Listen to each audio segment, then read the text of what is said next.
Hola chicos, ¿qué tal? ¿Cómo están? Sean bienvenidos otra vez a la clase de psicopatología. Esta es la clase número 20, psicopatología de la inteligencia. El día de hoy vamos a desarrollar esta clase que pues yo considero que va a ser una clase bastante corta, pero pues que trae varias definiciones y pues pónganle atención para efectos del examen. Los contenidos que vamos a revisar el día de hoy, hablando acerca de la inteligencia, en primer lugar, como siempre, iniciaremos identificando el término de la inteligencia. Vamos a conocer los trastornos de la inteligencia, aquellos factores fundamentales que influyen en la inteligencia, las pruebas que se utilizan para medir la inteligencia y cómo clasificamos la inteligencia. Entonces, iniciamos con la definición. Para examen, pues pónganle atención a esto. La inteligencia es la capacidad operatoria de trabajar con la ayuda de esquemas cada vez más complicados y móviles, conforme a un plan lógico en la resolución de un problema. Miren qué interesante. El concepto nos orienta al final a la resolución de problemas, de manera que lo que pudiera caber en el concepto de inteligencia va a ser bastante variado, bastante amplio, dependiendo de qué es lo que nosotros queramos juzgar como resolución de un problema. De ahí que la inteligencia probablemente no sea solo la inteligencia numérica o matemática como estamos acostumbrados a entenderla o pensarla, sino pues también otro tipo de resolución de problemas. Por eso es que hoy en día se maneja mucho el término de la inteligencia emocional, porque también a nivel de las relaciones interpersonales, el que nosotros podamos resolver problemas se vuelve cada vez mucho más importante, ¿verdad? Pero son áreas diferentes de la inteligencia. Entonces la inteligencia proviene de la palabra en latín inteligentia, que a su vez deriva de intelligere, que esa es una palabra compuesta por dos términos, que es intus, que es significa entre, y legere, que es escoger. Entonces el concepto de inteligencia vendría siendo referencia a alguien que sabe escoger.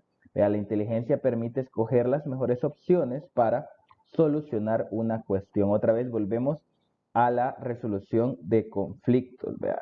Entonces vemos cómo el origen etimológico de la palabra nos lleva también a lo que nosotros podemos entender como inteligencia, ya en un sentido operativo.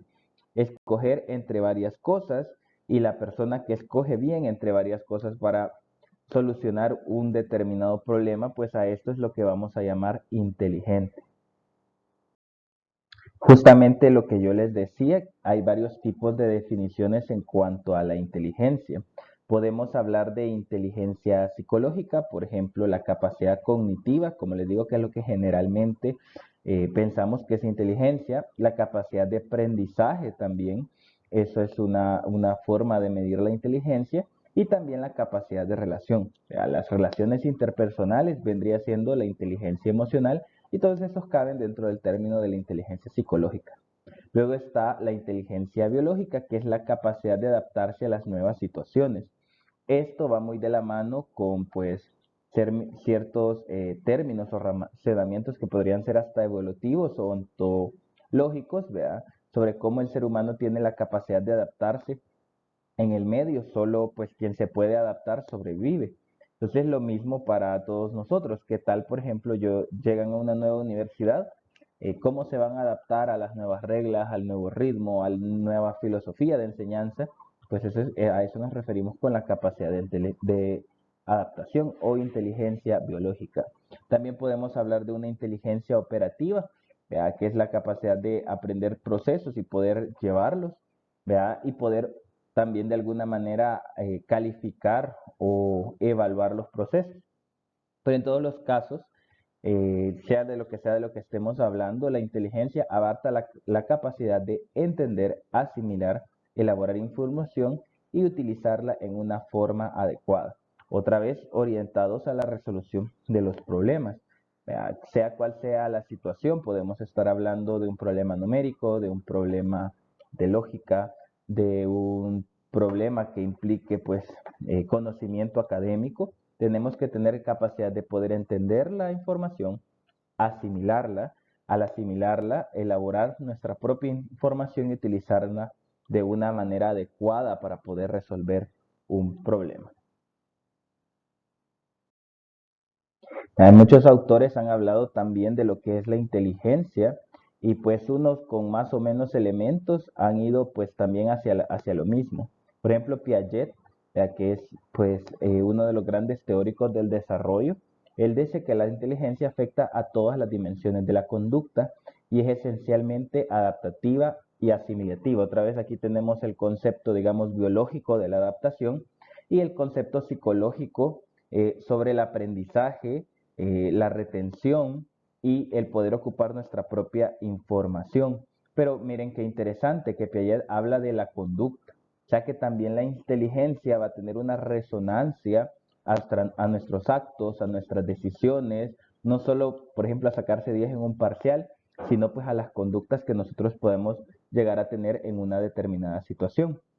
Ahora, en nuestro medio, que es la medicina, esto va a ser bastante importante porque mucho de lo que nosotros hacemos no es solo tener el conocimiento teórico o práctico, inclusive de una situación, sino es la conducta que nosotros podamos tomar ante una situación.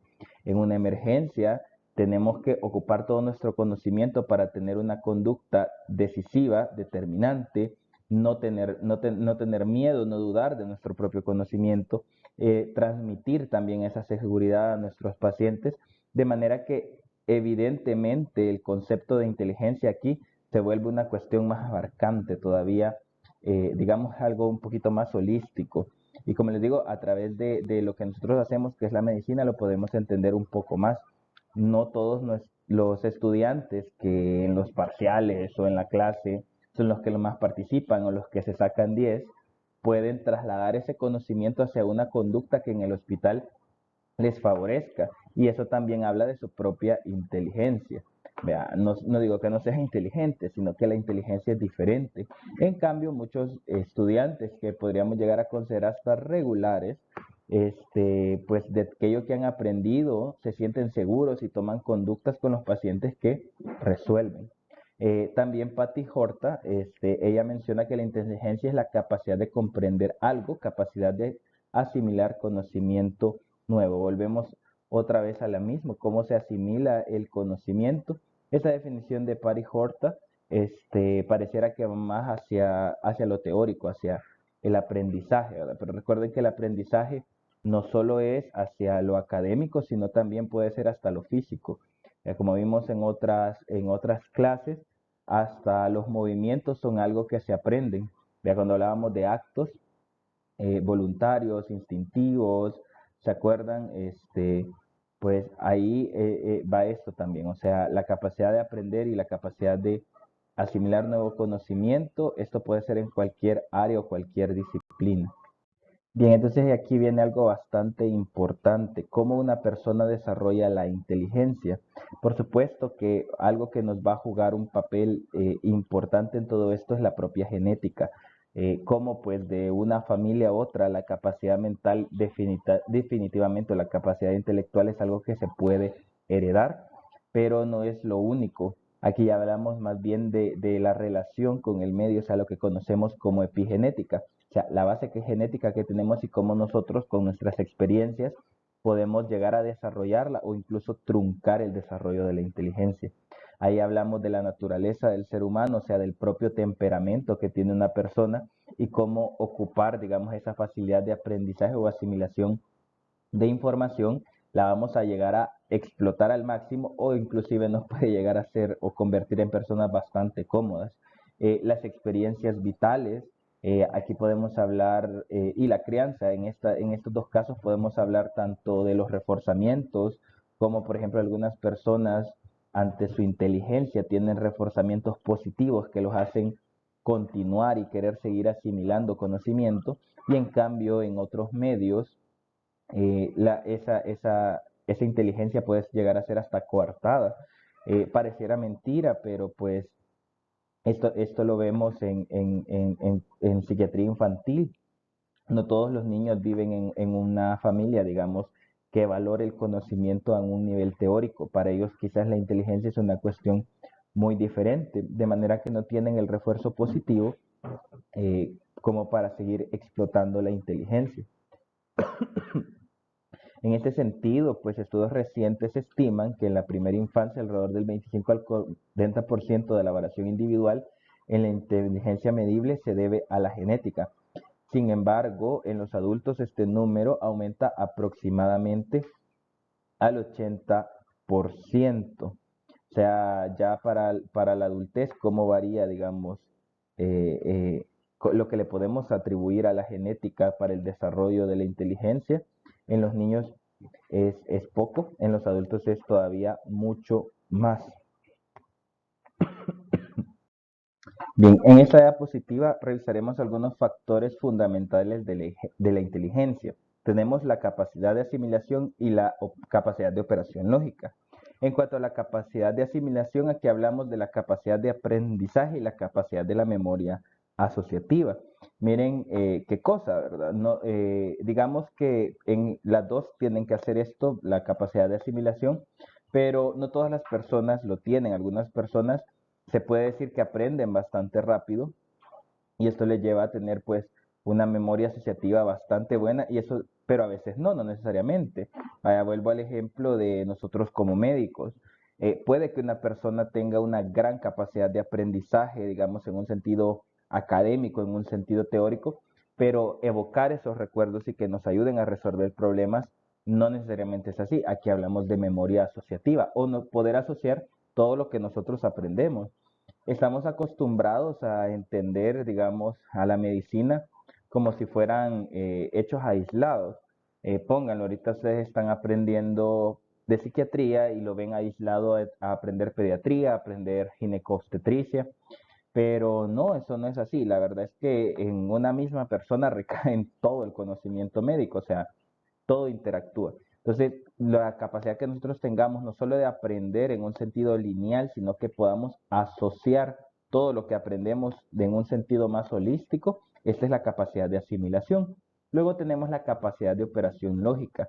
A estas son las reglas del saber y del conocimiento de la verdad bajo su aspecto normativo. Aquí hablamos del juicio, de las relaciones lógicas, y estos factores definitivamente se pueden evaluar en una entrevista, hablamos de la entrevista psiquiátrica. O sea, no solo se trata de que nosotros tengamos conocimiento y que podamos tener una evocación de memoria bastante rápida, sino que pues el juicio y relaciones lógicas, el poder enfrentar y hacer un juicio de realidad, ver la pertinencia de lo que estamos haciendo.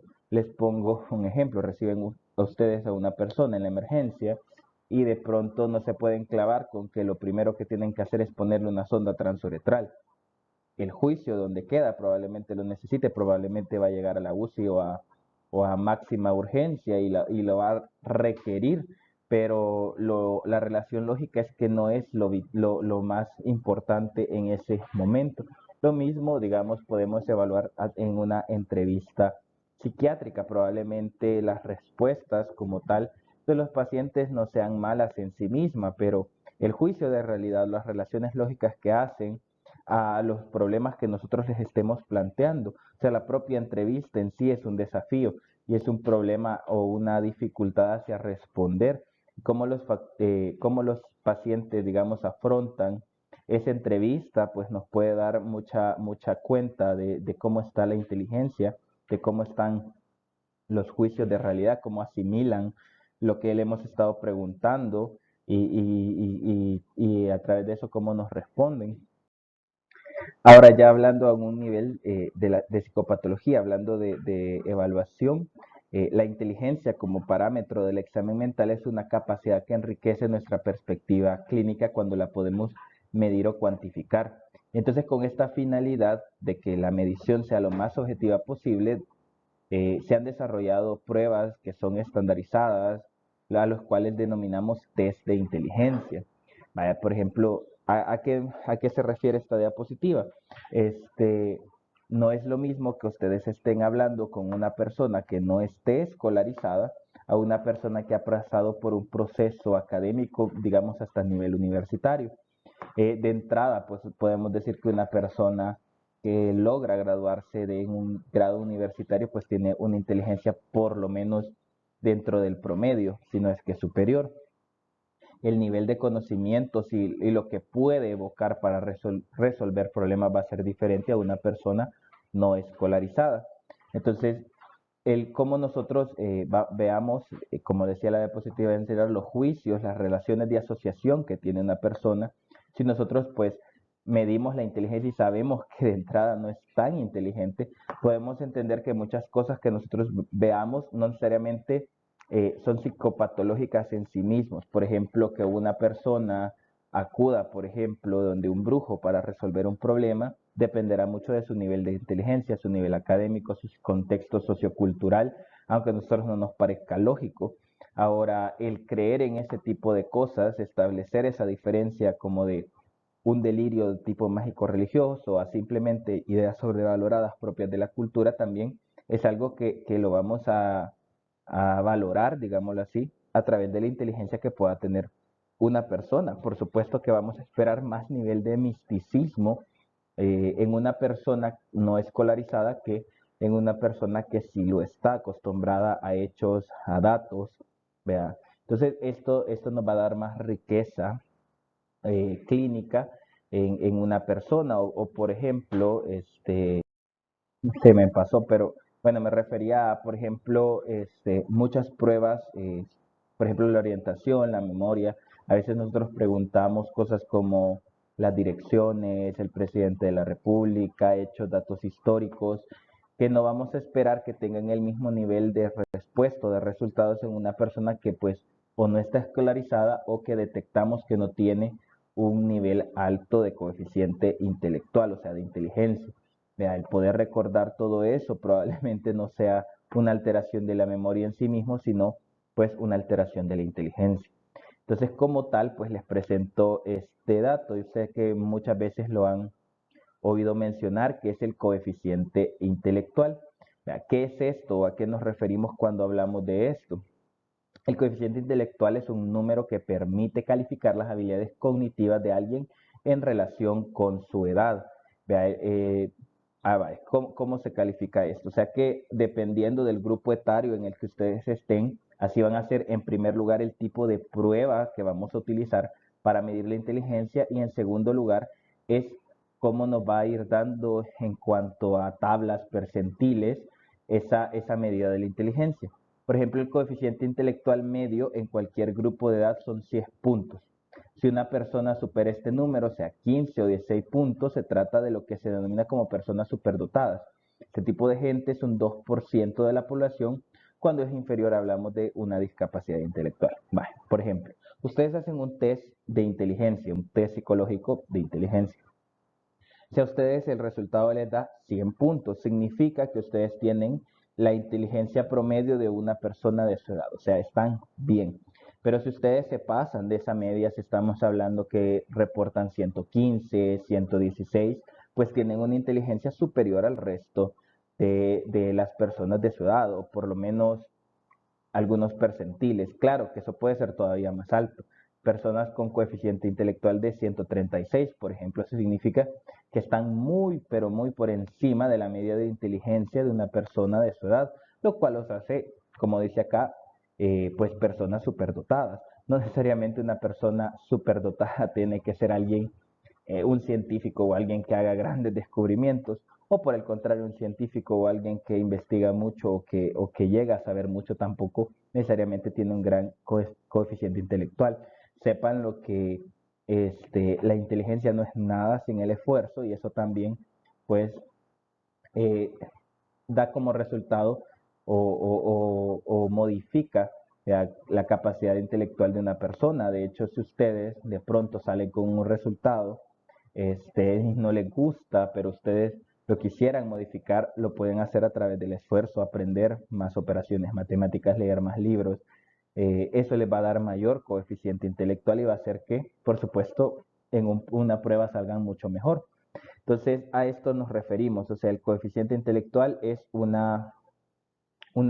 dato aritmético que se saca como promedio de las personas de la edad. Por supuesto que las discapacidades intelectuales las podemos medir o las podemos determinar también con este puntaje. De hecho, creo que es más común que lo veamos en discapacidad intelectual que en las personas normales estar queriendo medir la inteligencia. Entonces, para indicar el grado de inteligencia, ya les decía, se usa el coeficiente intelectual, que esto es el cociente de dónde se saca, este número. Este es el cociente entre la edad mental y la edad cronológica. Según esto, un niño de 10 años con una edad mental de 8 tendría un cociente intelectual igual a 0.8. Si eso lo multiplicamos por 100 para hacer los números enteros, entonces se convierte en 80. Sí, sí me entienden. O sea, que ustedes tengan 100 puntos significa que en el resultado, en el test, por ejemplo, si tienen 25 años, significa que el test arrojó que tienen 25 años en edad mental y efectivamente ustedes tienen 25 años multiplicado por 100, da 100 puntos. Pero si, por ejemplo, ustedes hacen un test de coeficiente intelectual y teniendo 25 años, el resultado arroja que tienen la edad mental de 20 años, pues les va a dar 0.8 por 100, 80 puntos. Otra vez van a estar por debajo de la media. De aquí que también de aquí se saquen los datos superiores. Si ustedes hacen un test de coeficiente intelectual y el test arroja que tienen una edad mental de 40 años teniendo ustedes 25, saquen la cuenta, tienen un coeficiente intelectual de 130 puntos. O sea, una edad mental superior a la edad cronológica que ustedes tienen. De aquí es donde se saca este dato. Entonces, ¿qué tipos de test de inteligencia hay? Hay test verbales y test manuales. Por ejemplo, los test verbales son test de vocabulario, de información, de semejanzas, de comprensión. También hay test de atención y concentración, que también está dentro de los test verbales. Estos tests pueden ser de aritmética, test de dígitos, y hay subtest manuales, que estos son test de coordinación, por ejemplo, test de ensamblaje visomotor, construcción de cubos, símbolos digitales, test de organización también, por ejemplo, ordenación de historias visuales y completar espacios en blanco. Las pruebas pueden traer todo esto. De hecho, la mayoría de pruebas no solo traen un tipo de test, sino que traen varios tipos de subtest. Generalmente se hacen como entre 8 y 10 subtests por cada test armado. Obviamente, la forma en que se evalúa cada una de esas cuestiones, vocabulario, información, semejanzas, comprensión, va a ser diferente de acuerdo al test. Yo no sé si para entrar a la universidad o hacer una prueba de aptitudes ustedes han hecho algún test de inteligencia. General, el más común es el test Raven, que tal vez ustedes lo conocen, y si lo han hecho se recordarán que el test está más orientado a reconocer espacios en blanco, por ejemplo, figuritas, y hay que encontrar la lógica de cuál figurita sea la siguiente, pero hay test todavía un poquito más complejos que pueden incluir cada una de estas categorías de subtest, vea, vocabulario, semejanzas, aritmética, etcétera. En la entrevista clínica, generalmente, digamos, test así como mucho más rápidos que nosotros podamos ocupar, generalmente ocupamos test de capacidad de asimilación y pruebas de operación lógica. En esos test de capacidad de asimilación podemos ocupar test de vocabulario, de información, de comprensión, y en las pruebas de operación lógica test de semejanzas, diferencias, proverbios. Vaya, les pongo un ejemplo si nosotros queremos entender un test. ¿Han visto alguna vez el test Minimental? El test empieza pidiendo información, qué día es hoy, qué fecha, qué día de la semana, en qué mes, qué año, eso es información.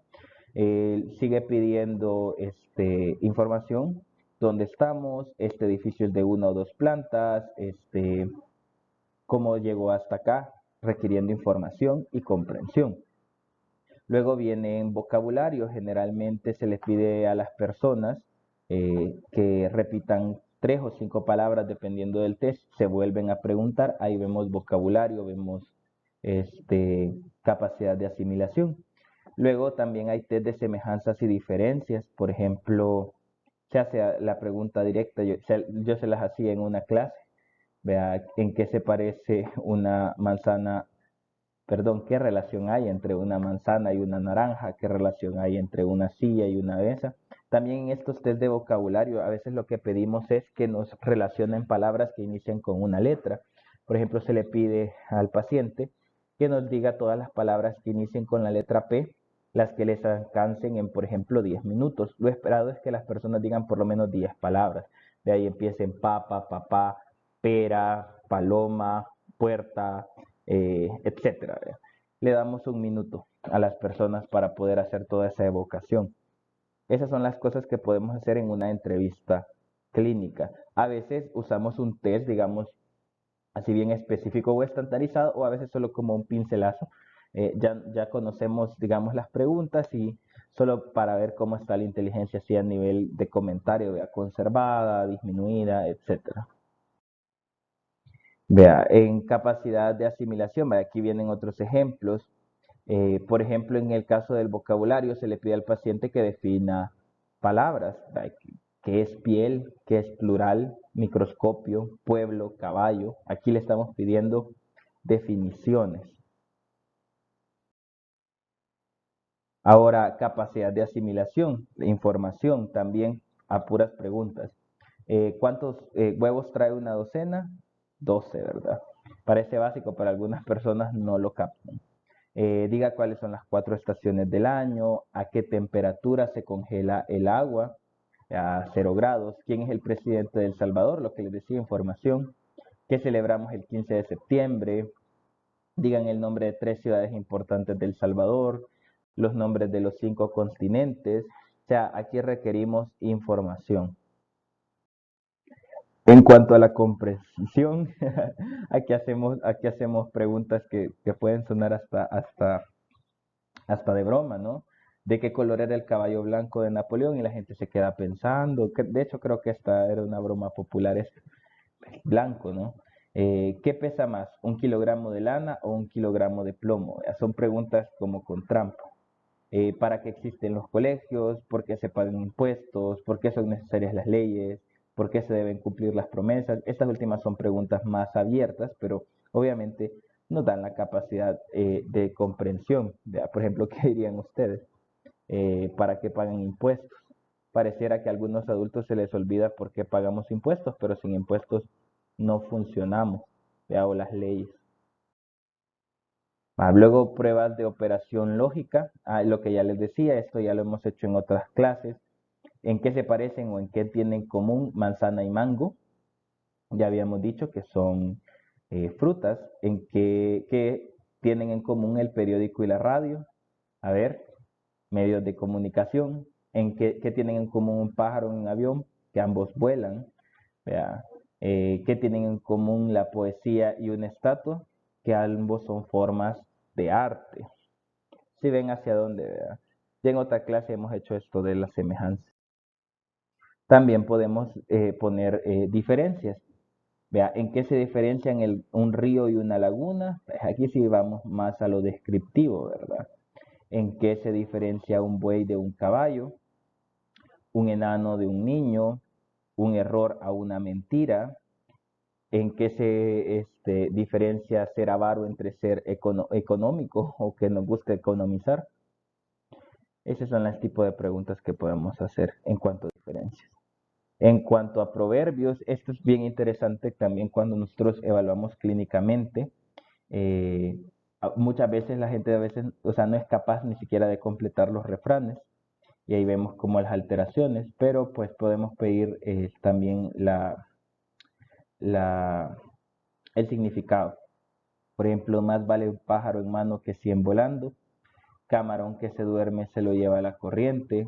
Cuando el río suena es que piedras trae. En casa de herrero, cuchillo de palo. Fíjense que acá ustedes lo que van a ver es que los pacientes son bien concretos en responder. Por ejemplo, lo más común que hacemos, preguntar camarón que se duerme se lo lleva la corriente. ¿Qué significa? Los pacientes a veces dan respuestas como, pues que se duerme, no, se lo llevó. Pues sí, ya dice, se lo lleva la corriente. ¿Será ese el significado real de ese refrán o proverbio? No, claro que no. Este proverbio nos habla acerca de estar pendientes, ¿no? Si una persona no está pendiente puede cometer errores, si una persona no está pendiente puede que se aprovechen de ella. A esto se refiere el refrán. De esa manera es que nosotros vamos a esperar que nos contesten estas preguntas de los proverbios, ¿verdad? Y no ser así de concreto, cabrón que se duerme se lo lleva la corriente. ¿Qué significa? Pues que se durmió y se fue. No, vea, esas no son respuestas adecuadas. Bueno, Ahora pues hablemos de la clasificación de los trastornos de la inteligencia. Ya estuvimos hablando un poquito de cómo medimos la inteligencia, que es a través de test. Ya estuvimos hablando de cómo la evaluamos también en la clínica, o sea, en la práctica diaria del examen mental. Pero pues esto nos lleva a que si nosotros evaluamos es porque vamos a darle un nombre a esas alteraciones de la inteligencia. Y vamos a tener dos tipos de trastornos de la inteligencia. Aquí hablamos de deficiencias, o sea, rara vez vamos a, o más bien nunca vamos a llamar a una gran capacidad intelectual como una alteración de la inteligencia. Más bien, primero establecemos que las alteraciones de la inteligencia, pues las llamamos o las definimos como discapacidades a nivel intelectual. Estas discapacidades intelectuales pueden ser de dos tipos: aquellas que tienen un compromiso precoz o aquellas que tienen un compromiso tardío. Si esta discapacidad intelectual tiene un compromiso precoz, la llamamos retardo mental o discapacidad intelectual. En cambio, si tienen un compromiso tardío, entonces le llamamos deterioro. Vamos a ver a qué nos referimos. Por ejemplo, cuando hablamos de un compromiso precoz de la inteligencia, o sea, retardo mental, estas son las clasificaciones que podemos ocupar: retardo mental leve, mínimo, moderado, severo y profundo. Y aquí es justamente donde ocupamos el coeficiente intelectual. Ya, para esto sirve, no para ver quién es más inteligente o quién no, sino para poder darle una clasificación a las discapacidades intelectuales. Dicho sea de paso, hoy es lo común es llamar las discapacidades intelectuales, aunque históricamente y todavía en la clasificación internacional de las enfermedades le seguimos llamando retardo mental. Les hago esta aclaración porque a veces nos topamos con estudiantes de medicina, internos a veces, que se ofenden cuando hablamos de retardo mental, como si fuera algo muy peyorativo. Y está bien, los movimientos por cambiar esa palabra, pues lo han, digamos, logrado. Hoy hablamos de discapacidad intelectual, sin embargo el término médico sigue siendo el mismo: retardo mental. Entonces, solo para su conocimiento. Entonces, cuando hablamos de retardo mental leve, estamos hablando de personas que tienen un coeficiente intelectual entre 50 y 70. O sea, ¿se acuerdan cómo sacábamos el coeficiente intelectual? O sea que si, por ejemplo, yo los evalúo a ustedes, vuelvo al ejemplo, tienen 25 años y ustedes me salen con una capacidad intelectual de 20, o sea, me van a salir con un coeficiente intelectual de 80 puntos, todavía no es un retardo mental, simplemente están un poquito debajo de la media, es lo que llamamos inteligencia limítrofe. Pero, por ejemplo, yo los evalúo a ustedes, vuelvo a suponer que tienen 25 años y en el test me salen que tienen una edad mental de 17, ya no nos cuadra, ¿verdad? Entonces, ese coeficiente intelectual nos va a salir por debajo del 70, o sea, entre 50 y 70%. Tenemos retardo mental mínimo. En este caso, el valor es entre el 71 y los 85 puntos. Retardo mental moderado, que es entre 35 y 49, retardo mental severo, que es entre los 20 y los 34 puntos, y retardo mental profundo para los coeficientes intelectuales menores a 20. Ahora, contrario a el retardo mental, que podríamos decir que es un problema del neurodesarrollo, o sea, una inteligencia que nunca se desarrolló, sino que o va más lento o se queda estancada, podemos hablar de deterioros, cuando la inteligencia ya tenía un nivel y de pronto parece, o podríamos decir que hay un retroceso. En este caso podemos hablar de deterioro psicoorgánico, pseudodeterioro, deterioro reversible, deterioro irreversible, deterioro reciente, deterioro antiguo, la demencia y la pseudodemencia. Ambos hablan, todos estos términos hablan acerca de cómo se desarrolla este deterioro, si es irreversible, reciente, antiguo, y pues la máxima expresión de un deterioro cognitivo, que es la demencia, que es una enfermedad que, aunque neurológica, nosotros como psiquiatras tenemos mucho que ver, sobre todo en el tratamiento de las conductas, pero pues frecuentemente nos llegan también desde el diagnóstico, vean, diagnóstico, tratamiento, seguimiento de las conductas, pues nos incluye a nosotros los psiquiatras, aunque es una enfermedad que en realidad es de la neurología. Entonces, hablando acerca del retardo mental o del compromiso precoz de la inteligencia, vea, esto equivale al grado de madurez intelectual típico de cada edad cronológica. La edad mental es un puntaje basado en el rendimiento de una prueba de desarrollo mental y que se determina por el nivel de dificultad que es capaz de resolver el sujeto en las pruebas del test. Vea, o sea, todos los test psicológicos están construidos de esa manera.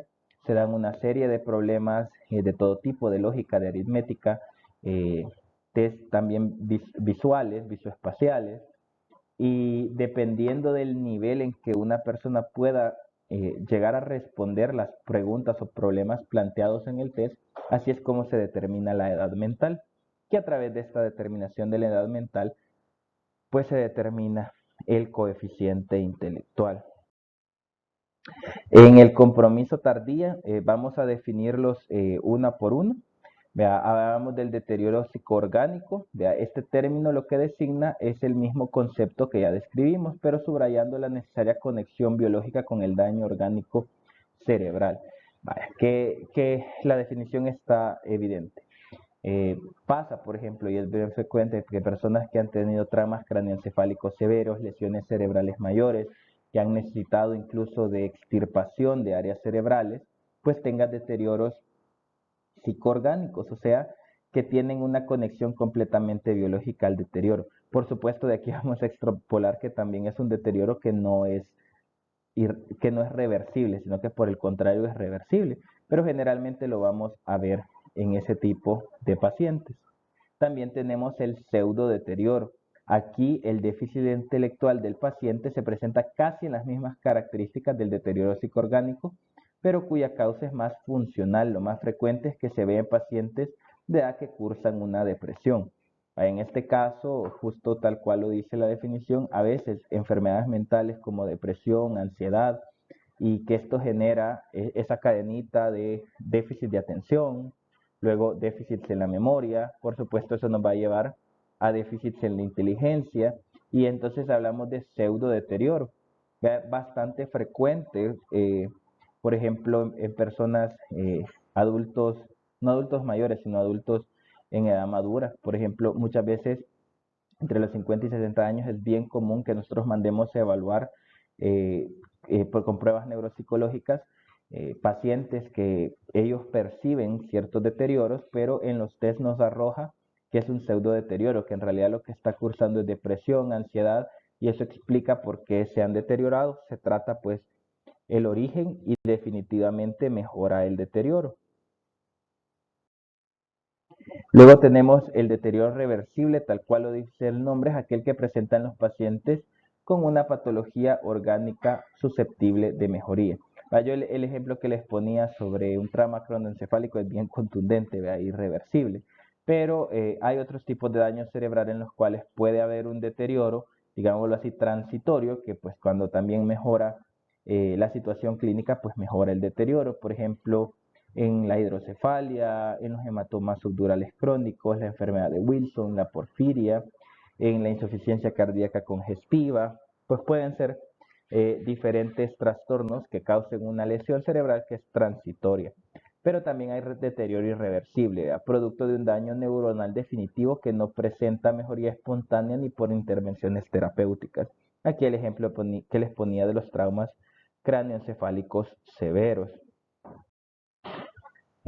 Luego, en cuanto a la evolución de cuándo inició ese deterioro, podemos hablar de deterioro reciente y de deterioro antiguo. En un deterioro reciente estamos hablando como algo nuevo en un paciente, de solo semanas o meses de evolución, que habitualmente sigue un curso progresivo y que está relacionado con una patología que está provocando daño neuronal. Este puede ser reversible o irreversible.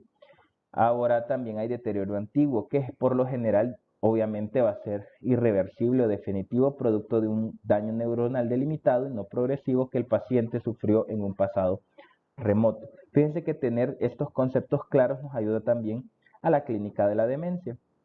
En las demencias, por supuesto que son deterioros irreversibles, vea, que van a llegar hasta la demencia, que ya la vamos a definir. Ahora, a veces nos llegan pacientes 95 años de edad hacemos una historia clínica y aunque todo encaja, nos damos cuenta que el deterioro cognitivo, las fallas de memoria tienen 2 semanas. Y entonces ustedes dicen, ¿será que estamos ante el debut de una demencia o aquí hay otra cosa? Pues sí, hay que buscar otra cosa. A veces una infección de vías urinarias, o qué sé yo, alguna patología infecciosa o metabólica nos está causando ese deterioro. Y podría ser que sea reversible. Vea, por eso dice que puede ser reversible o irreversible. Pero a veces, aunque suceda todo esto, vemos el deterioro reciente, vemos que hay una enfermedad de base que ahorita está complicada, la tratamos, pero el deterioro se queda y esperamos la evolución. Pasados los 6 meses podemos hablar entonces de deterioro antiguo y entonces ya empezarnos a plantear la posibilidad de que este paciente lo que tenga es una demencia. Vale, hoy sí hablemos acerca de la demencia. Miren que este es un concepto que yo hace rato quiero que lo conozcan como tal, porque es un diagnóstico, ya que frecuentemente yo les pongo ejemplos acerca de demencia, no les digo esto lo van a ver en demencia, etcétera. Pero ¿a qué nos referimos con demencia? De entrada les digo que pues demencia es un término general para hacer alusión a varias enfermedades que incluyen deterioro cognitivo.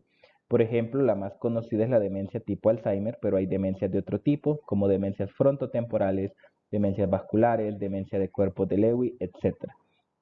¿Qué es lo que ustedes tienen que saber que es una demencia? De hecho, saber la definición como tal en la que caen todas las demencias. Y esta es la definición. Una demencia es un compromiso grave de capacidades intelectuales. Generalmente la capacidad intelectual que más detectamos en demencia es la pérdida de la memoria, pero hay otras capacidades intelectuales que se afectan. Por ejemplo, inclusive la capacidad del juicio y el raciocinio. Ya les voy a explicar a qué me refiero con eso. Ahora, esta pérdida de capacidad intelectual es de severidad suficiente como para interferir en las relaciones sociales y en el desempeño laboral. Fíjense que un término que se usa bastante en demencia es las actividades básicas de la vida diaria.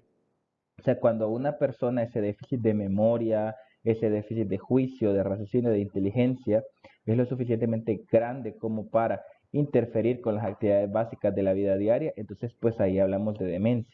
O sea, no solo de las relaciones sociales, sino y del desempeño laboral que va a ser evidente, sino actividades básicas de vida diaria. ¿Qué significa esto? El poder cocinar, el poder deambular solo, el poder conducir un automóvil, el poder cambiarse y escoger ropa, es las cosas que van a estar alteradas en la demencia. Por ejemplo, cuando esto ya es más profundo, el que nosotros recordemos los pasos para hacer una receta, algo tan sencillo quizás como un pollo frito, eso es memoria. Entonces, a ese nivel puede estar afectado la memoria en la demencia, al no recordar cómo cocinar, no recordar cómo vestirse, no recordar cómo bañarse, y todo a eso se refiere a actividades básicas de la vida diaria. El estar perdiendo las llaves, el salir solo, por ejemplo, un paciente con demencia ya no puede salir solo. ¿Qué tal coge un autobús y se pierde o incluso en el automóvil y se pierde? A eso se refiere con actividades básicas de la vida diaria. Por eso es un concepto que pues yo quiero que tenga así como bien en firme, porque es una enfermedad bastante común a la cual sobre todo llegan los adultos mayores. Ojo, que no todos los adultos mayores llegan a tener demencia. Por el contrario, no existe este término de demencia senil porque no es obligatorio que una persona que sea adulta mayor tenga demencia o pierda la memoria, para nada, sino que pues es otro diagnóstico, el cual merece todo un estudio y todo un tratamiento. Ahora, también podemos hablar de pseudodemencia, que este es un análogo al concepto de pseudodeterioro. Aquí hay un déficit intelectual también que es grave, que podemos llegar a clasificar por clínica como una demencia, o sea, un deterioro en relaciones sociales, desempeño laboral, actividades básicas de la vida diaria, y que presenta las mismas características que la demencia psicoorgánica, o sea, que hay un daño cerebral, pero cuya causa también es funcional, o sea, una enfermedad psiquiátrica, por ejemplo, en personas ancianas deprimidas. Lo que ya les mencionaba justo en la definición de pseudodeterioro. Muchas veces mandamos a evaluar personas que aunque la clínica nos parece un deterioro cognitivo, por la edad también podemos sospechar que es un deterioro cognitivo que pudiera incluso ser demencia. Al final realmente lo que resulta es que hay una depresión o un trastorno ansioso detrás de todo eso y eso es lo que requiere verdaderamente tratamiento. Bien, con esta diapositiva llegamos al final de la clase. Como siempre, pues me pongo a su disposición para preguntas y comentarios, ¿verdad?